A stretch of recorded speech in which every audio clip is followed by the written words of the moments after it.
तो हेलो बच्चों पार्टी, कैसे हैं आप सभी। आशा करता हूं आप सभी अच्छे होंगे। तो बच्चों हम पढ़ने वाले हैं कक्षा 10वीं की विज्ञान, जिसमें से आपका चैप्टर नंबर फर्स्ट आज हम पढ़ेंगे, जिसमें है हमारा रासायनिक अभिक्रियाएं एवं समीकरण। ठीक है, इस अध्याय को हम पढ़ने वाले हैं और इस अध्याय के आपको 2 पार्ट मिलेंगे। ठीक है, तो पूरा चैप्टर मैं इस बीच में कंप्लीट करवा दूंगा। ठीक है, तो चलिए बच्चों स्टार्ट करते हैं। तो देखिए हम यहाँ पर सबसे पहले पढ़ेंगे विकृत गंधिता कि विकृत गंधिता जो है हमारी वो क्या है, या रेसिडिटी हमारी क्या है। तो मैं आपको बिल्कुल सिंपल तरीके से समझाऊंगा। आपके घर में अचार रखा जाता है ना, तो क्या होता है धीरे धीरे क्या खराब होने लगता है, और उसको जब आप खाते हैं तो कड़वा लगने लगता है, और जब आप उसको सूंघेंगे ना तो उसकी गंध भी अजीब टाइप की हो जाती है। ठीक है, तो इसे ही हम क्या कहते हैं, विकृत गंधिता। अच्छा, कंपनी वाले जो होते हैं तो जो चिप्स और नमकीन की वो होती हैं, पैकेट होती हैं, तो उनमें गैस क्यों डालते हैं, इसीलिए तो डालते हैं कि वो खराब ना हो, है ना। तो यहां पास आप परिभाषा देखेंगे कि विकृत गंधिता हम किसे कहेंगे, आपके पेपर में जो है तो पूछ लेता है। तो वसा तथा तेल युक्त पदार्थ लंबे समय तक ऑक्सीजन के संपर्क में रहने पर खराब हो जाते हैं तथा उनका स्वाद और गंध बदल जाती है। इस प्रक्रिया को हम क्या कहते हैं, विकृत गंधिता कहते हैं। आई बात समझ में। वसा तथा तेल युक्त यदि आपके पास कोई भी आइटम है तो ऑक्सीजन के संपर्क में आने पर धीरे धीरे क्या हो जाएंगे, खराब हो जाएंगे। इसे ही हम क्या कहेंगे, विकृत गंधिता। याद हो जाएगी परिभाषा। ओके, समझ में आया कि या नहीं। जैसे आप नमकीन या चिप्स ले लीजिए, आप उसको रख दीजिए अपनी थाली में घर में, और 8 दिन 10 दिन महीने भर बाद आप देखेंगे तो जब आप खाएंगे तो लगता है उल्टी आ जाएंगे, ये उसको सूंघेंगे तो उसकी जो है स्मेल बहुत खराब आएगी। तो इसे ही तो हम कहते हैं विकृत गंधिता। आई बात समझ में। ओके, तो आप विकृत गंधिता किसे कहते हैं, वसा तथा तेल युक्त पदार्थ लंबे समय तक ऑक्सीजन के संपर्क में रहने पर खराब हो जाते हैं तथा उनका स्वाद और गंध बदल जाती है। इसे ही हम क्या कहते हैं, विकृत गंधिता। उदाहरण आपको अगर लिखना हो तो देखिए, लंबे समय तक रखा हुआ अचार, पुराना घी, पुराना तेल हो गया, चिप्स या नमकीन। ठीक है, ये सब जो है तो विकृत गंधिता के उदाहरण हैं। ठीक है, देखिए मैं आपको यहाँ पास एग्जांपल के थ्रू समझाता हूं। देखिए आपके पास यहाँ कोई आइटम है, मान लीजिए, ठीक है, नमकीन या चिप्स ले लीजिए। वो ऑक्सीजन से क्या करेगा कि क्रिया करेगा और क्या हो जाएगा, खराब हो जाएगा, ऑक्सीकृत हो जाएगा, जिससे क्या होगा, स्वाद और गंध बदल जाएगी, उसकी स्वाद भी कड़वा लगने लगेगा और गंध भी आपको अजीब आ जाएगी। तो उसे ही हम क्या कहेंगे, विकृत गंधिता। ठीक है, ओके। अब नेक्स्ट चलते हैं। आप ये ले लीजिएगा इसका स्क्रीनशॉट। ये आपको 100% इसको लिखना है। विकृत गंधिता जो है तो पूछता है पेपर में। ओके, चलिए इसके बाद जो है तो नेक्स्ट टॉपिक आता है हमारा, पूछता है कि संक्षारण किसे कहते हैं।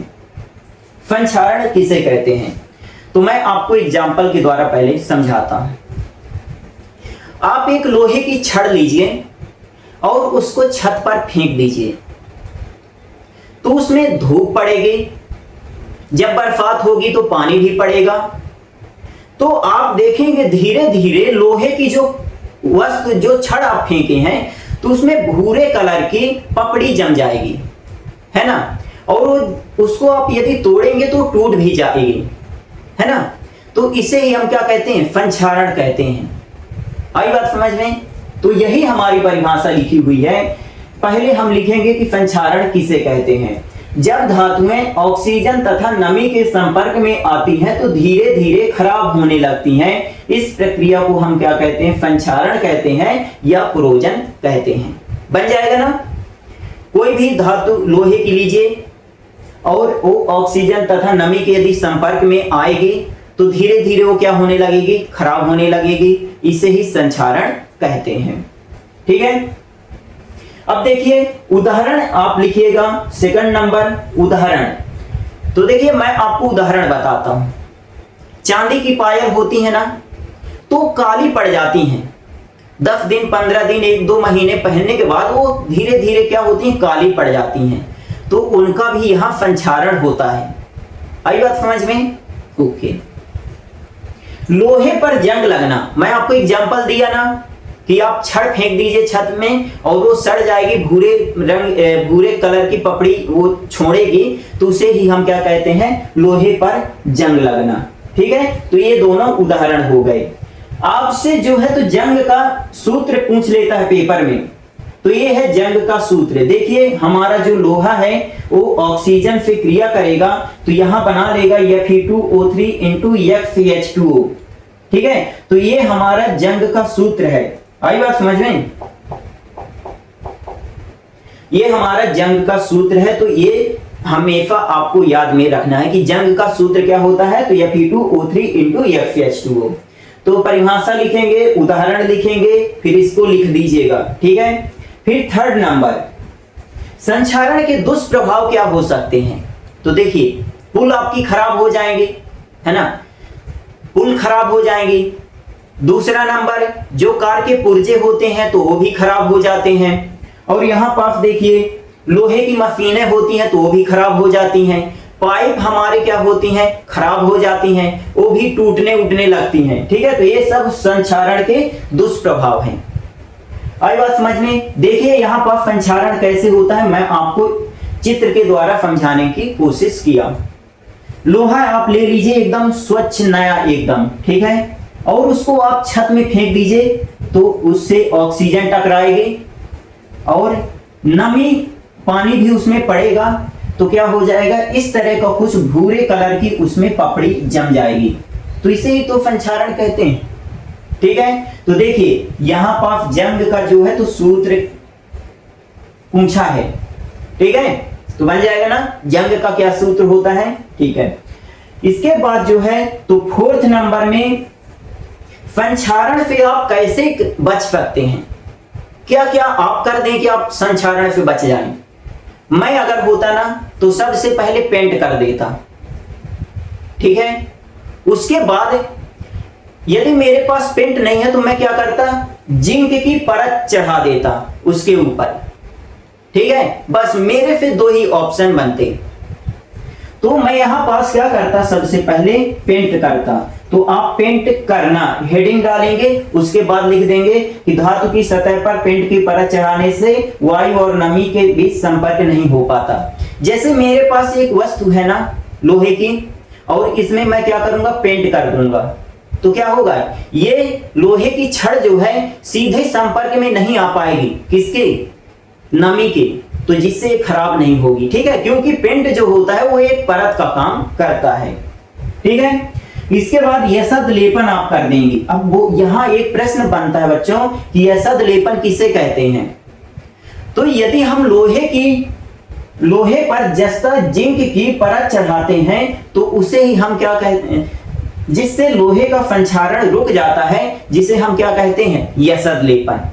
यदि हमारे पास लोहे की कोई वस्तु है और उसमें हम जिंक की परत चढ़ाते हैं तो उसका संक्षारण नहीं होता, तो इसे ही हम यसद लेपन कहते हैं। आई बात समझ में? ओके। इसके बाद थर्ड नंबर यहां पास जो है तो विद्युत लेपन द्वारा। अब विद्युत लेपन क्या है, तो मान लीजिए आपके पास ये लोहे की छड़ है, ठीक है, और आपको इसको जो है तो संक्षारण से बचाना है, तो आप इसमें क्या करेंगे, क्रोमियम और निकेल की जो है तो परत चढ़ा देंगे विद्युत अपघटन के द्वारा। ठीक है, विद्युत अपघटन के द्वारा जो है देखिए कुछ इस तरह आप विद्युत अपघटन करेंगे एक कंटेनर में जो है, ठीक है, इस तरह, और ले लेंगे अपना कोई जिस धातु पर चढ़ाना हो और उसमें विद्युत अपघटन करेंगे तो क्रोमियम और निकेल की परत चढ़ जाएगी, जिससे क्या होगा, इसका संक्षारण नहीं होगा। आई बात समझ में? ठीक है, ये देखिए मैं यहाँ पास लिख दिया हूं कि पुल में जंग लगना। देखिए पुल में जंग लग जाता है तो खराब हो जाती है, कार की बॉडी पार्ट खराब हो जाते हैं, लोहे की पाइप जो है तो इस तरह खराब हो जाती हैं, मशीन के पुर्जे जो हैं तो खराब हो जाते हैं। तो ये सब संक्षारण के उदाहरण हैं। आई बात समझ में? ठीक है, तो बन जाएगा ना कि संक्षारण किसे कहते हैं, उदाहरण, दुष्प्रभाव और संक्षारण से बचाव के उपयोग, बचाव के उपाय। इसका स्क्रीनशॉट ले लीजिए और इसको एक तरफ से लिख लीजिएगा, ठीक है, और याद कर लीजिएगा।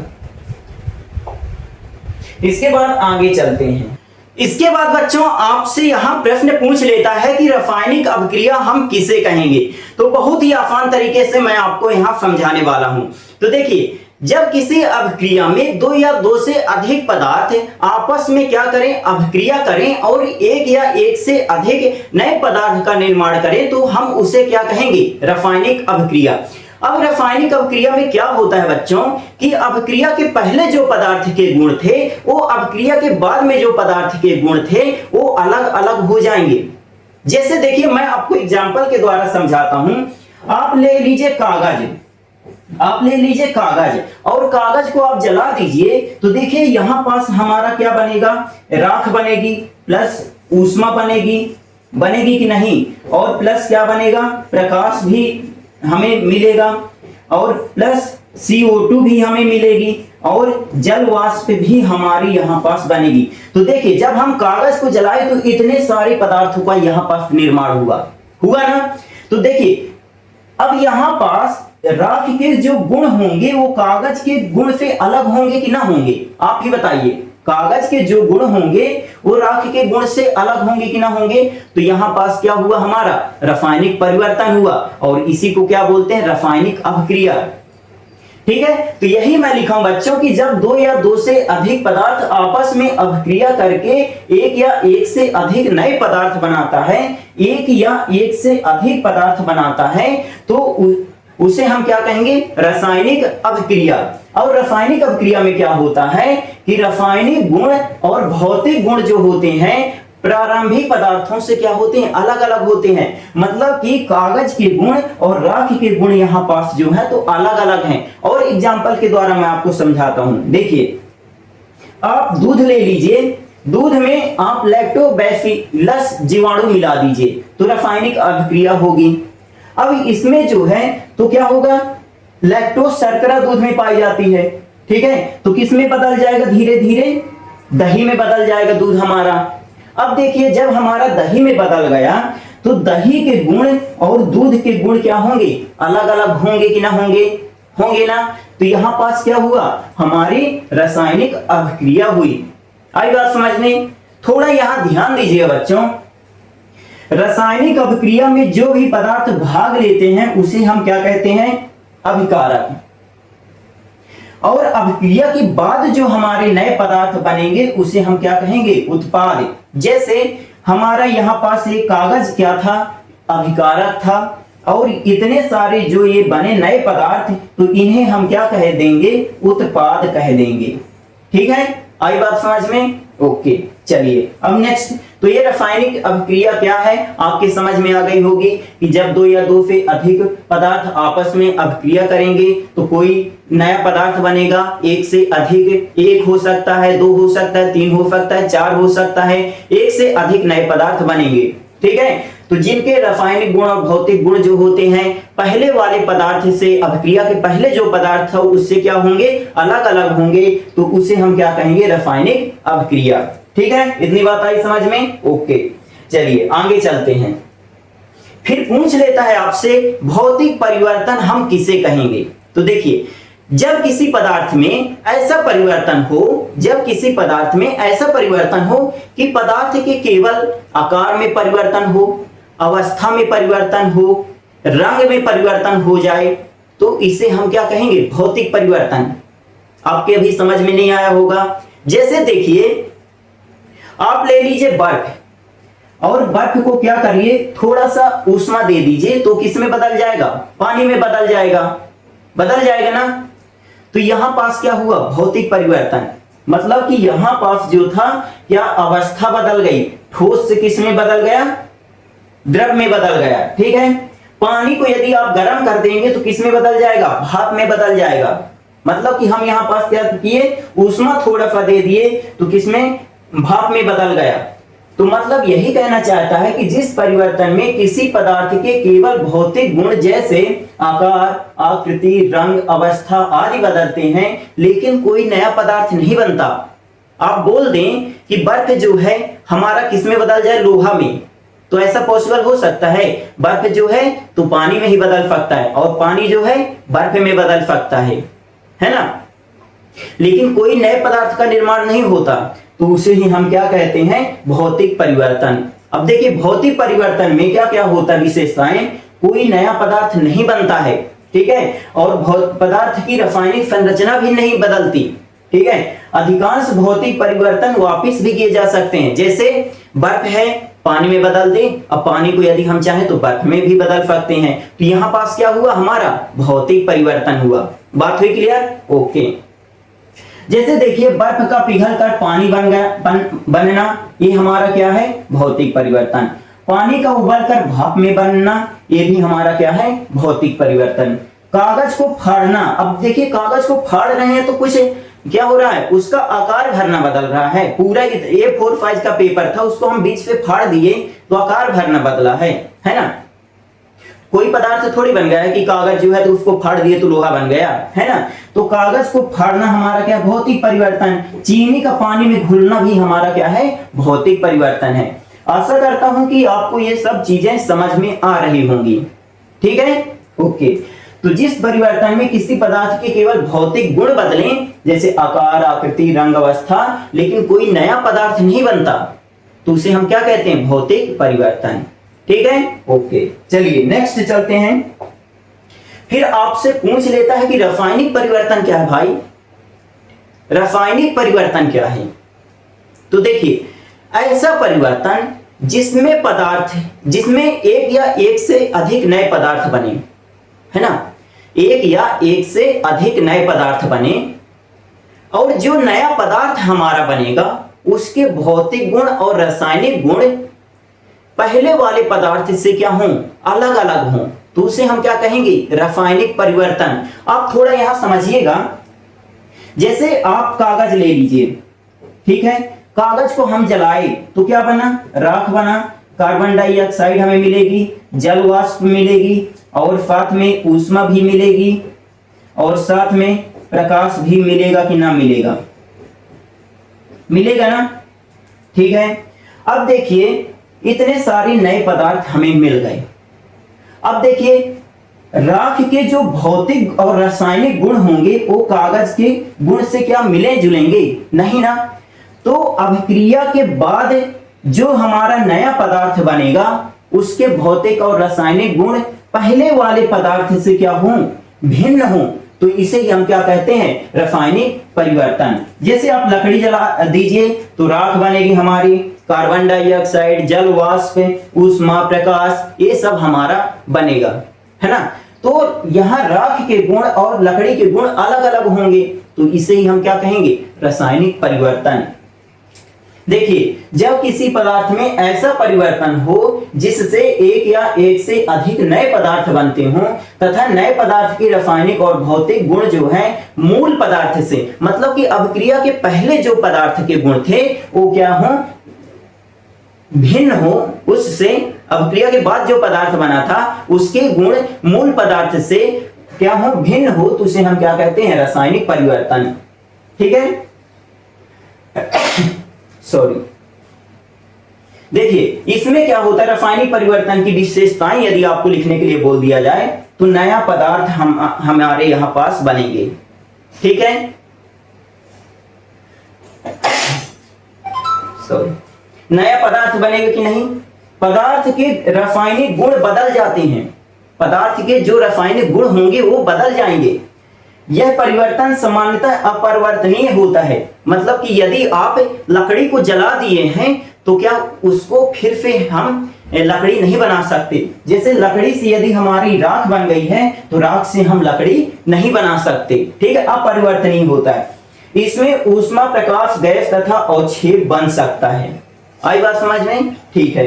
तो ये चारों पॉइंट आपको लिख लेना है रासायनिक परिवर्तन में। ओके, तो आज के लिए इतना ही, मिलते हैं नेक्स्ट वीडियो में, तब तक के लिए सब्सक्राइब कर लीजिएगा।